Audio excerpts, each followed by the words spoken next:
All right, welcome back everyone to Build or Buy It.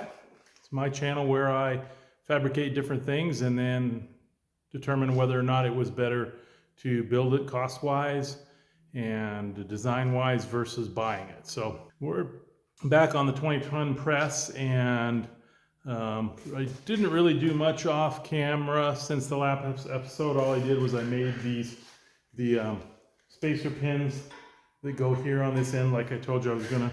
Those were a little tricky. This material I had on the rack, I have no idea what it was alloy-wise, but all I know is it was extremely hard. So I had to actually anneal the end. That's why they're discolored. Anneal the ends to make it to where I could drill and tap those. So if you recall in the last episode, I mentioned the winch affair that I'm going to put at the top that will come down with a strap and help lower or support the weight of the table. So it's basically going to be a boat winch, and in essence, it's kind of a build it or buy it within this build it or buy it. So I looked at boat winches. Oh, they're not too bad. I think they're about to find one that uses a nylon strap. They're about, I think, about $65. So it's not a crazy amount of money, but they're a little bit bigger and bulkier than I actually wanted. So I decided to go ahead and build the whole complete thing myself. So I'll pan you down here so you can kind of get an idea drawing wise what I'm going to do, and then I will get building on it. So this is a top view here. You can see this is just the handle, the crank that turns to a drum. This line here depicts a slot that I'll cut in the drum, and that'll let the strap go through. This is an end view. This shows the ratcheting pawl or mechanism, or this is the ratcheting wheel, and then this is the little pawl up here that'll I can flip it over and it'll freewheel or flip it back, and then that will keep it from falling. And then on this side I have a full scale that I'll just probably cut that out and put it on the piece of steel and use that as a template instead of trying to lay that all out and cut that out on the saw. So in essence, I kind of give you a quick sketch of what I'm going to do here. This would be an end view. So there's going to be the drum that the strap goes on. These are the two uprights to the press. You have to excuse my drawing skills here. The table will be here, thereabouts. I'll have a roller in this corner and a roller in this corner. Then that pin that third pin I made that's on the outside, there'll be in the strap, there'll be an eye or a loop. The strap will come around and loop back and attach here. That strap will come up across the top on both sides. And it'll be just one continuous strap that'll go through the middle of that arbor. So then as you turn the arbor, it pulls evenly on both sides, or if it gets slightly out of alignment because it's one piece, I can just let it all the way down, shift the piece over. So anyway, that's a quick and dirty of what the winch is going to look like. So I'll get dig around in the scrap metal or even the new metal and see if I have the materials I need. I know I have some of it. I know I have the piece of pipe I'm going to use, the mandrel, and I hope I have the rest of the stuff. Basically, it's for the most part all 3/16. I probably could have done it with 1/8 inch, would have been more than enough, but so we'll see what I have. If I only have 1/8 inch, then I'll make it out of 1/8 inch. So anyway, I will bring you back here once I've got the metal sourced and we'll get going. Okay, so I didn't have any 3/16 and I wasn't gonna make a special trip into town, so I did have a piece of 1/8 inch by 4 flat stock. So overall, this frame here, if you measure all 3 legs, it comes up to about 10 inches. So I'm going to cut a piece a little bit long. I'm doing my layout now, and then I will drill the holes, I think, for the arbor first, kind of in the steps to do this. While it's still flat, it's much easier to drill these holes or bore these holes, and then I'll bend it up because I want a nice crisp corner I think I showed you guys that on, maybe on something on the trailer, I can't remember for sure. But when you want a really, really crisp corner, if you cut with the skinny wheel, if I cut about halfway through the thickness of the material on the back side, and then that lets you fold it really, really tight, and then you just fill that with weld. Will be more than strong enough, but it'll give you a nice crisp corner. So I'll just set you up here while I measure this out and maybe try to narrate it a little bit, and then we'll get going. So basically the inside diameter or inside dimension of the frame to allow for the mandrel, I have 2-inch strap, nylon strap webbing. So I want a little bit of space. So that's 2.5 inches on the inside. So my first layout here was, that's this 2.5 inch here, so that I will cut the relief on the back side. So then when I fold this up right on that line, that will give me exactly 2.5 inches. And then I just come up off the bottom of that floor of the frame. That's this dimension here is 2.25, but that's to the very bottom. Since it's 1/8 inch material, I'll take an 1/8 inch off of that. That gives me roughly 2 1/8 inch from this surface that I'm working on to the center point of the mandrel. One thing about this is it's not a super precise item, obviously, so the dimensions, none of the dimensions have to be super critical, just as long as they're symmetrical. So that's these two little soapstones lines, and I'm going to use, when I am doing this kind of stuff, I measure from an inch mark on the tape measure, not from the end, to give it a little bit more accuracy. I learned a trick a long time ago. It's a lot easier if you take your point of your scribe, your pencil, your soapstone, whatever you're going to use, and put that point right where it needs to be, and then you bring your square up to it. That way you don't, it's much easier to see.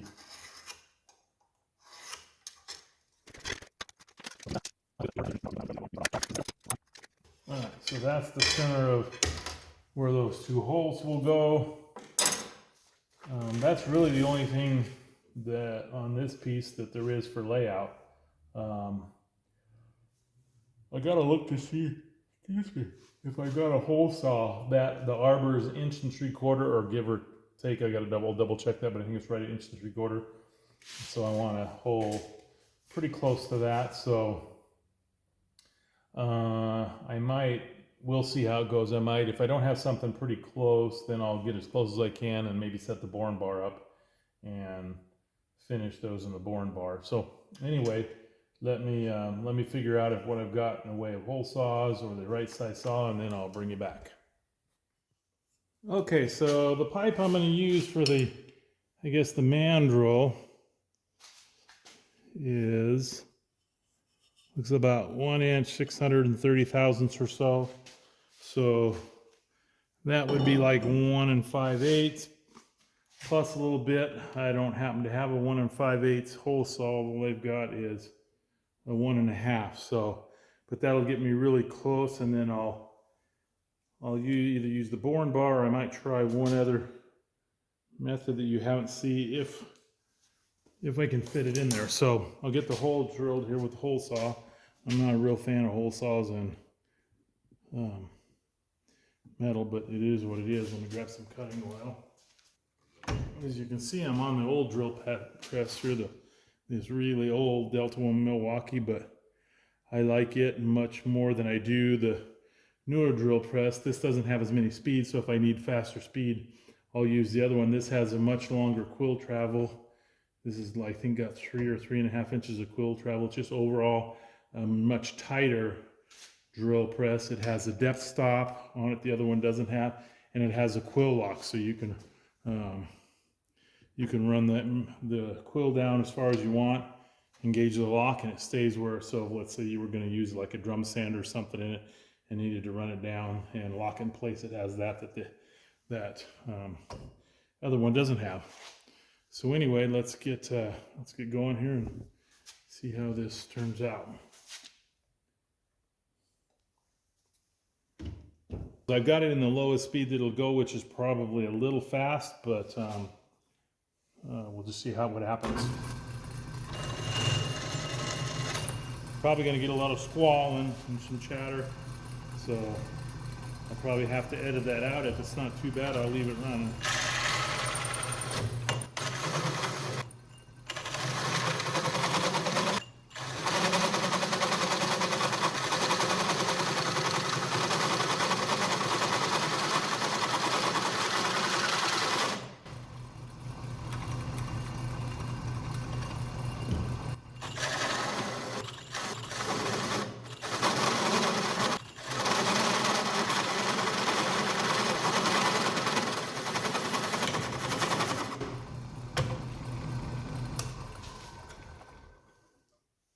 Okay, I'll get it switched up here and do the other side.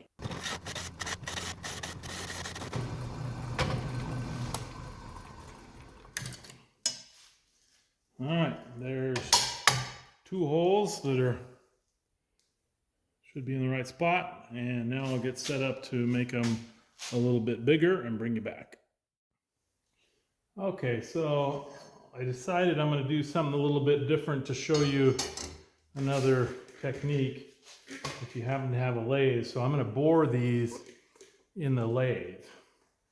So most lathes like mine, typically they have a 3-jaw chuck, which is what's called a scroll chuck, and it automatically centers because all 3 jaws come in at the same time. You can also get what's called an independent jaw chuck. Typically they're a 4-jaw. I suppose they do make 3 jaws, but what that lets you do is that lets you adjust the jaws independently, all 4 independently. So if you have something that you want to turn out of round intentionally, you can. In the case of this, because it's rectangular, it will be square, you can't hold that in a 3-jaw, or even if you could, you have no way of controlling where the center point is going to be. So I'm going to put the 4-jaw chuck on the lathe, and that will let me clamp this, and then I can shift the jaws in pairs to move the hole in the axis I want to, and so I'll be able to line that up and then bore those holes out to the correct size using the boring bar in the lathe. This rectangular piece, I couldn't hold, it was too long to hold one way, so I'm going to do it a little bit different. Instead of cutting part way through and bending or breaking these to where it's a U-shaped piece and then tack welding it, I'm going to have to separate them into 4 or into individual squares, but I thought I still would show you. So I scribed them, or not scribed, with the skinny wheel, I cut them part way through on the backside, and you can see what that lets you do. It might break because I cut it quite a ways through. It lets you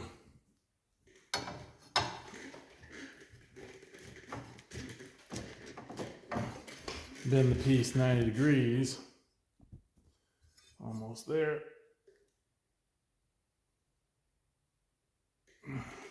Lets you bend the piece 90 degrees, and it gives you a really nice sharp corner, and then you would just fulfill that backside on will be. So it's basically a built-in clamp. You don't have to worry about trying to hold the piece perfectly square. So I just wanted to show you that. I'll finish bending it enough that it'll break, and I'll do that on both pieces, and I will get you set up, get them set up in the lathe and bring you back. Okay, so we're over here at the lathe, and I'll tip you down and kind of explain what I'm doing and how a 4-jaw chuck works if you're not aware.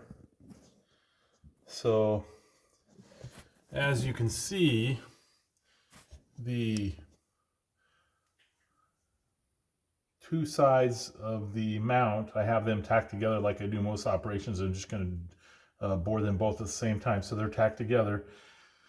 And as you can see, the hole is not in the center of the square plate. So if you didn't have the ability to adjust the jaws independently, you could never center that hole. In the case of this 4-jaw chuck, each one of the jaws has its own, you can see here and here, has its own independent adjustment. So you can, once you have a part clamped, you can move it anywhere within probably about a 3-inch circle. So if the hole in this place was super critical on the location at this step before you started machining, you would put a dial indicator up there and spin the chuck with a dial indicator on. That tells you if you are indeed on dead center for the case. In this case, it's not critical at all. So I've just got the tool, the boring bar tool in here, and I just get it within maybe a 1/64 of an inch of touching, and I kind of spin it around and kind of eyeball it, and it's really close, giving I have to take a 1/8 of an inch roughly out of this hole. I don't need to worry about dialing in with a dial indicator, not to mention a hole saw leaves a not a very nice clean hole, so it would be hard to get an accurate reading anyway. So I'm going to grab the piece of pipe that I'm going to use as the, I guess, arbor. I'll call it an arbor, and then I'll use that instead of measuring it. I'll just sneak up on it until it fits in there the way I like it. So let me grab that piece of pipe and we'll get going.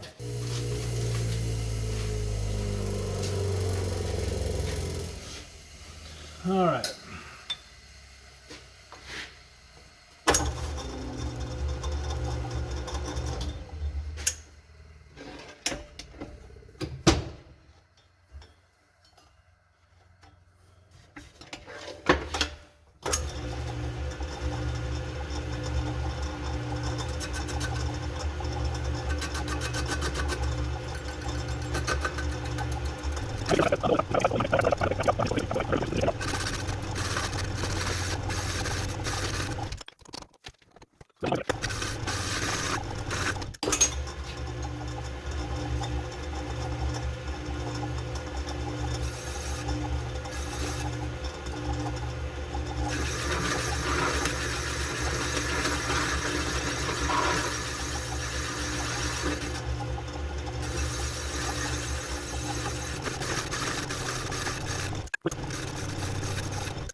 I like that fit there.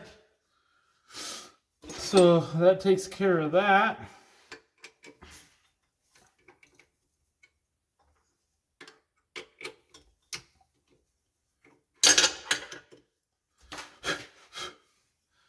Gives you a nice round hole versus what the hole saw left me with. So let's get you back over here to the workbench.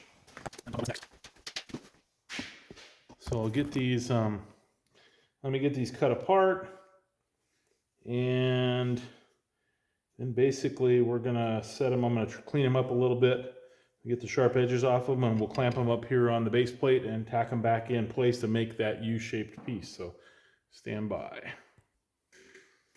Okay, so I got those broke apart and buffed up. I did round them off so that it looks a little bit nicer. So now it's just a matter of reattaching them to the base plate. They break pretty clean, but I did scribe, before I broke them, I scribed marks on them so I know which piece came off of which side. Not that that's critical. There we go. All right, so that's the way they go. So something like this I want it to be, of course, nice and square. So I'll come up with a way here to clamp these. Go ahead and, like I mentioned, use a piece of square tube. So it works pretty well. And just set it on there. I'll clamp it to the base, and then I can set this side up here, and that holds it 90 degrees, scoot it over and do the other side. I can hear a certain individual at my work saying, quit using your table saw as a workbench. So, as I mentioned, one of these days I'll get a welding bench built. I did buy one of the next projects I'm going to do for you guys is a set of cornhole boards. As a builder, you can buy some El Cheapo ones out there, but to buy a good quality set of ones, they're pretty expensive. So I've got the lumber here. I'm going to make them out of hard maple with some black walnut highlights. So I didn't really have a good workbench, so I'll pan you around there. I picked one of those up the other day, and that is a case of the other direction. Could I have built one? Sure, but in the case of this one, I couldn't have bought the lumber for the price I paid for the woodworking bench. So that's one win for the buy it versus build it. But so far we're on track, and building it's usually better.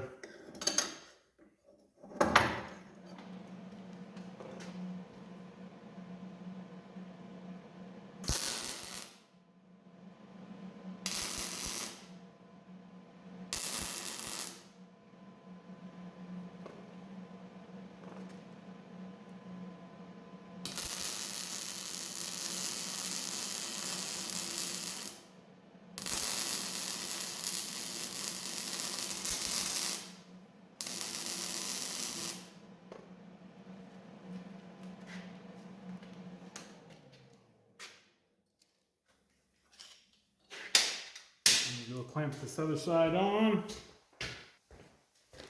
Well, that's a little embarrassing. I had good enough penetration on that I tacked the piece of tubing to the piece. So hopefully it's not stuck too bad.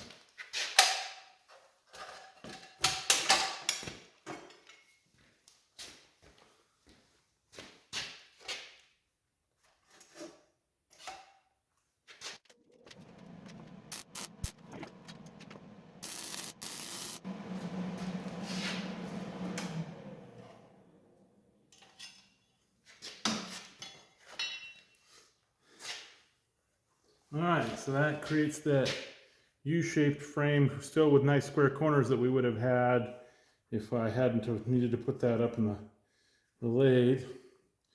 You can see there on the inside, good penetration, just melting through. So that's just as strong as what it would have been if I would have bent it completely cold. Plus I get a lot nicer corner that way. So let me go cool the piece off.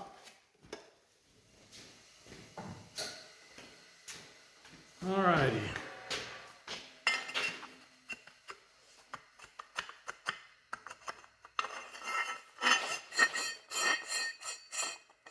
Virtually just the tiniest little bit of stop and it spins just fine. So that's going to work right there.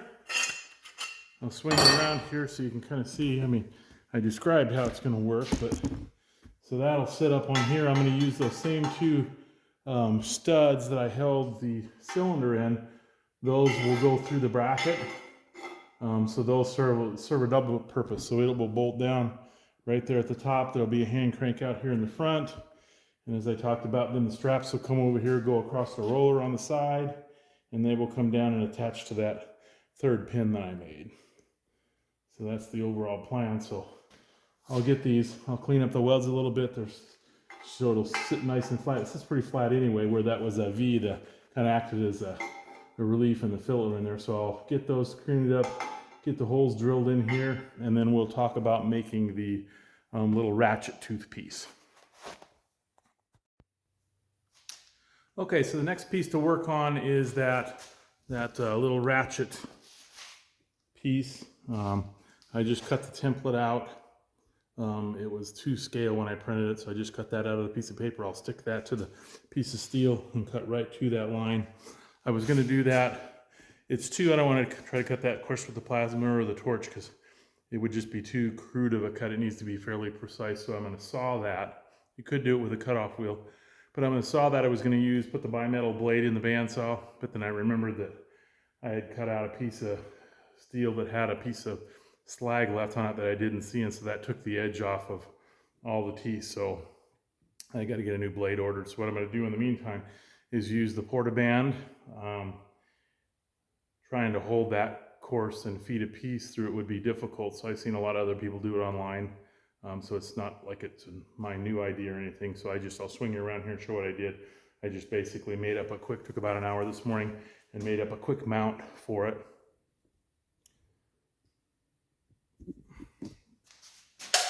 So I utilized, and then you just clamp it in a vise. So I utilized the existing,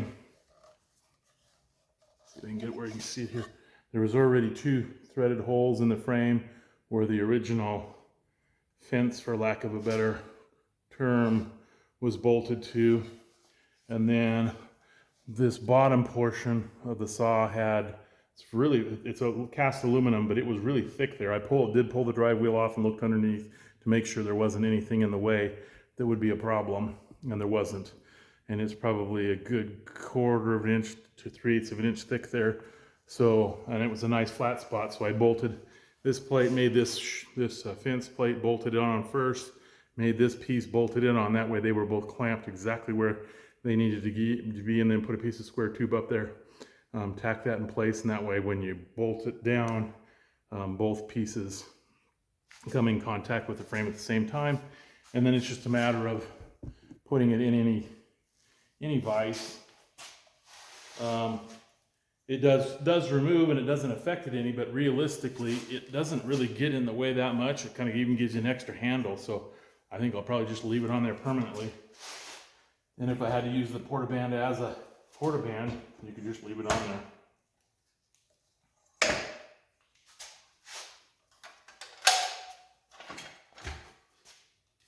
Okay, so I think the contact cement has dried on the piece of steel. And yep, it has. So I'll carefully set that on there. As you know, if you've ever used contact cement before, once you set it down, you are committed.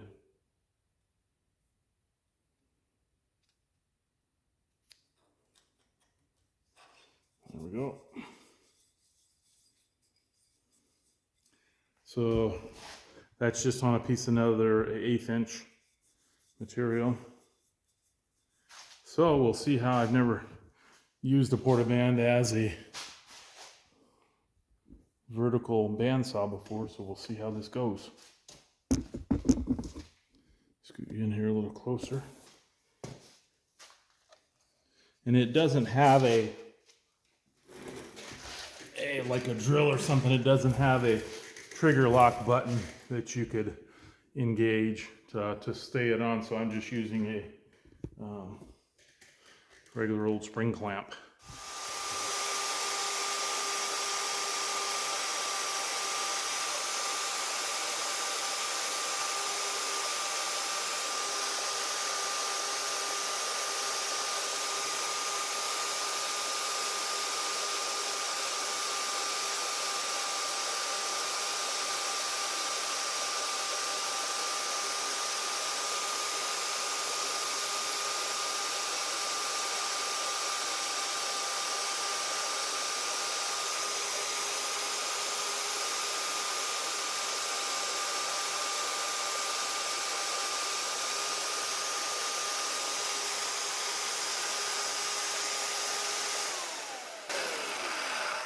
That's working really, really well.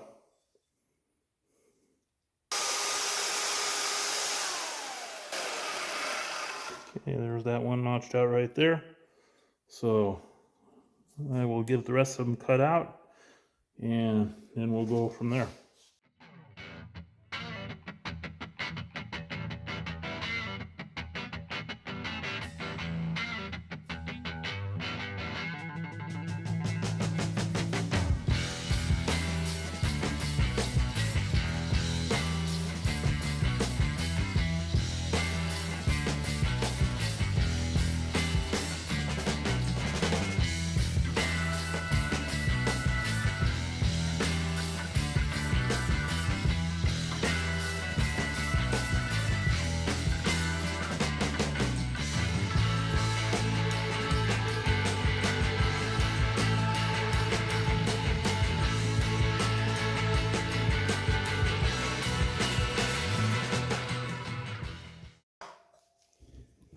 All right, that went pretty good. You'll notice there that I didn't, in most cases,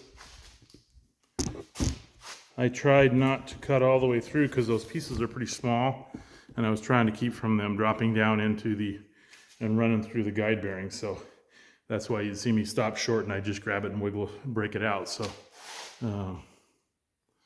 there's the final piece. So hang on here and I'll get set up for the next step.